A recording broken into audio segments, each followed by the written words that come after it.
Hey y'all, today's video is a wig starter kit. So here's a list of all the products you need to customize and style your own wig. The exact product names are in my description box along with links to make it easy for you guys. And also feel free to screenshot this screen right here to go back to it if you need to, but I will make sure to list each product I talk about in today's video in my description box. But not only will I be showing you guys the products for your wig starter kit, I'm also going to be demonstrating how I use them and how to get your wig to look like this. Allie Gray sent me the perfect wig for this video. It's body wave, 22 inches long, 13 by 4 lace.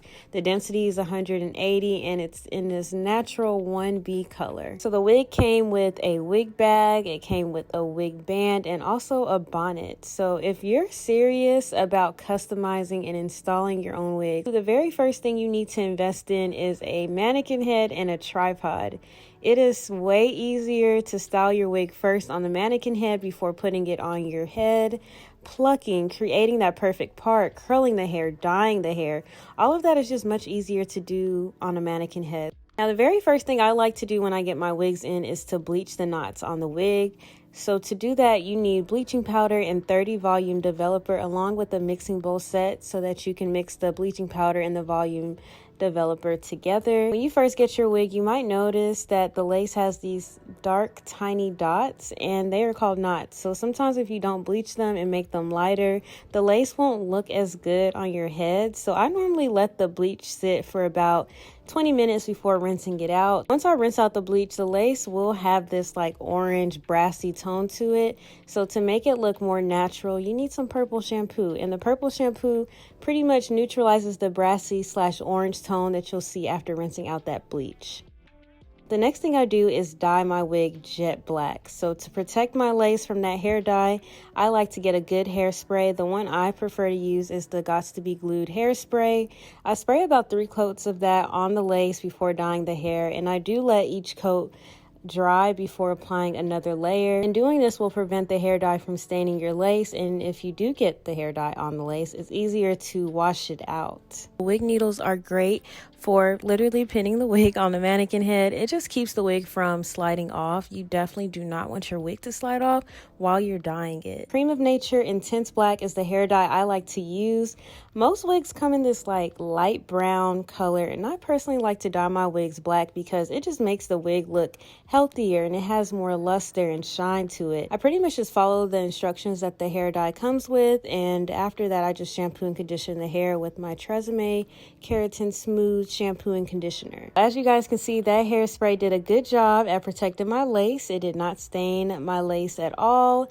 I did not stain my lace at all with the hair dye, and the hair is way darker. Do you guys see how dark this hair is? It is really dark. It literally just looks like I still have hair dye on this wig. Once I'm done dyeing my hair, I move on to customizing the frontal.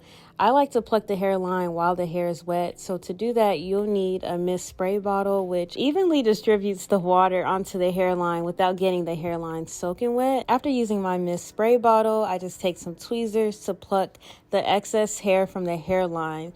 Tweezers are great to use to grab and grip hair strands to pull them out of that lace. So you want to pluck away the hairline until it mimics your natural hairline because you want the wig to look as natural as possible. So once I'm done plucking the hairline, I quickly dry the hair by using a blow dryer. And I'm sure you guys all know what a blow dryer is. It blows out hot air, which just speeds up the drying process for the wig.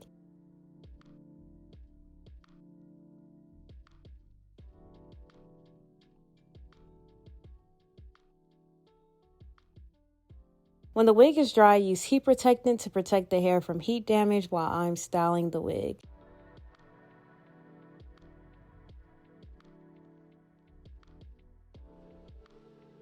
To section off parts of the hair, I use hair clips. So any section I'm not styling, I use hair clips to clip away the hair so that it doesn't get in the way.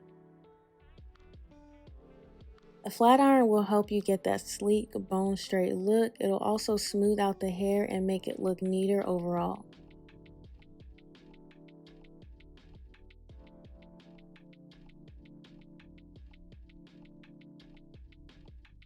Once I'm done flat ironing the hair, I take my paddle brush, which is what I use to brush through a lot of hair at once.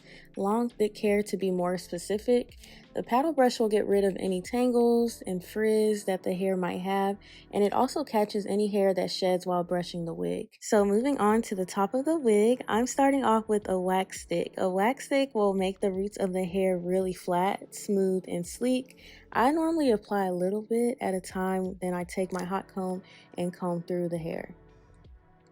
The wax stick and hot comb is a great combination if you want your wig to be really flat. So normally when I get wigs, there's always that one side that won't lay as flat as the other side, which is why I like to use a hot comb, because you can get really close to the roots of the hair and it'll give you that fresh silk press / perm look.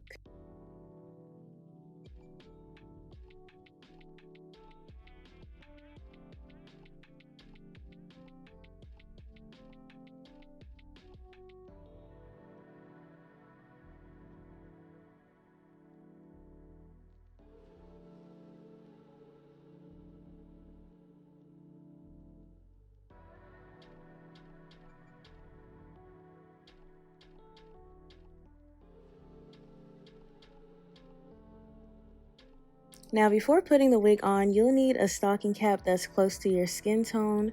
A stocking cap will smooth your natural hair and make your install more flat.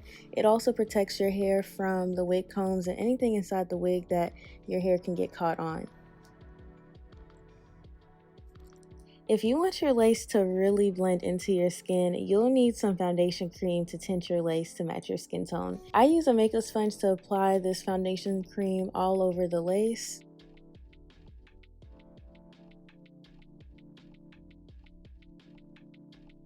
And once I'm done with that, I cut off the extra lace with some scissors.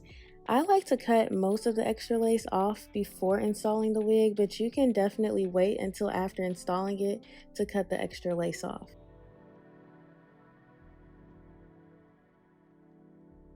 Before applying any adhesive to your skin, you want to make sure your skin is free of any oils, residue, and makeup. So to do that, I use alcohol to clean the front of my hairline, and that's where I'll be placing my wig.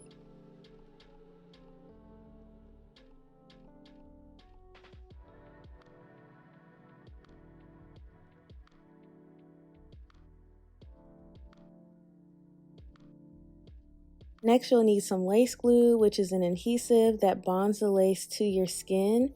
Always place the lace glue in front of your hairline and not on your actual hair.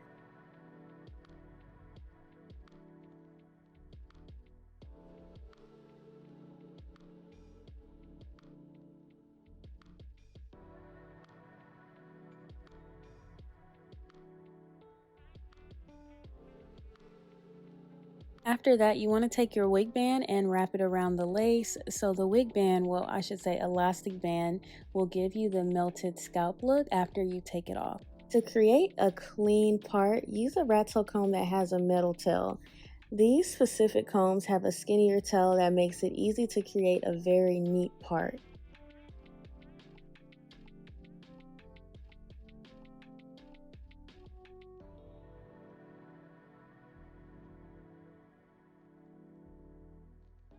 And if you want any baby hairs or just natural edges, use a styling product that will keep the hair in place and an edge brush. These two products will allow you to swoop the edges on your wig and create baby hairs or just natural edges.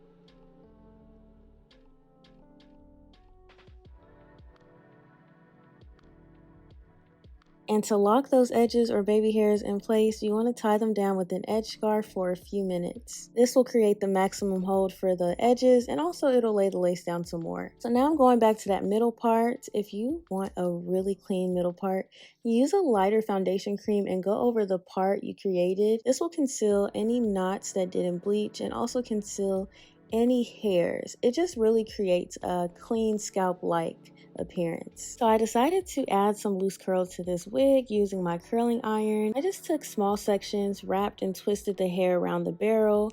I left it on the barrel for about 15 to 20 seconds. Then I released the hair into my hand, held it in my hand until it cools down, and I repeat those steps until I'm done with the whole wig.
And these are the results, y'all. Thanks so much for watching. If you made it this far, oh, you're serious about doing your own wigs, customizing your own wigs. But let me know what you guys think about this video. Everything is listed in my description box. If not, feel free to comment down below. Just any thoughts, any questions you might have, and I will answer them. Thanks, guys. See you guys in my next video. Bye.